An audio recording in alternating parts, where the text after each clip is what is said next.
Hey everybody, what's going on? Infamous 6-cylinder. So today we are doing a block heater replacement. And the issue with this is that this is my personal truck. I would plug it in and it would pop the breaker, and I ohmed out the cord, and the cord was bad, and so I just ordered a replacement. I got this here on Amazon from a company called Zero Start. Right? And your block heater is really nothing more than just a water heater element that is threaded into the side of the engine, into the coolant passage, so that it'll heat the coolant up. It just makes it easier to start in the wintertime when your truck is cold. This here's the old one. I've already got it out and replaced it. And it's just yummy and crusty. This is actually what happened. You see in there, the prong on the wire had melted and basically fused itself to the heater element. And here's the old. And it was just so darn hot, pushing so many amps, it basically disintegrated it.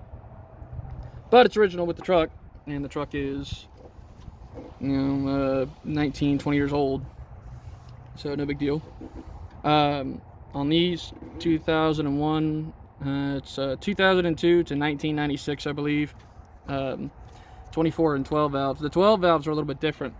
I believe the heater element is in the same place, but the block has a different kind of attachment point.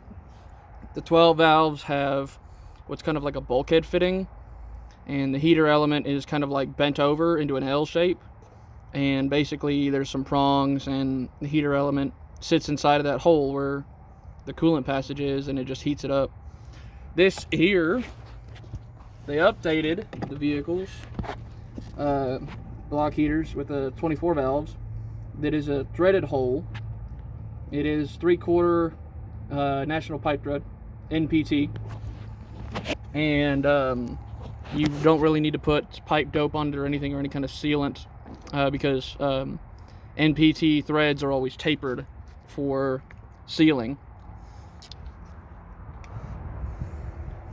And it is a let's see, 1 1/8 inch, I believe. Yeah, 1 1/8 inch socket, and I'm just using a 1/2 inch ratchet and a 12-inch extension. Just get it in there, get it nice and snug. That's it. And depending on who you get it from, if you get it from the same company that I did, Zero Start, they're gonna send you a cord that has an elbow in it. I believe that's how they send them all. You have this guy right here. It's just got an elbow in it, and there's your ground prong and your hot and neutral wire points. And so the elbow in the wire, obviously if you clock the heater element inside of the engine at a certain point, that's the only way it's going to go on. Because of that elbow, it could get in the way of something, so just be aware of that. If you got one like the old style that came off of this one, where it was just straight out of the heater element, then you don't have to worry about it. Because it's just going to be straight out. But if you've got one that's going to turn and have an elbow in it like mine did, then you need to be aware of where you position that heater element in the engine. And that's it. It's pretty simple. You just take off your breather hose. I even left my air box in. Leave the air box in, take the hose off, and then there's plenty of room to get at it. They're pretty simple. They're pretty easy to always change. And if you actually, I was afraid I was going to have to drain all the coolant out of my engine again for like the 5th time this year.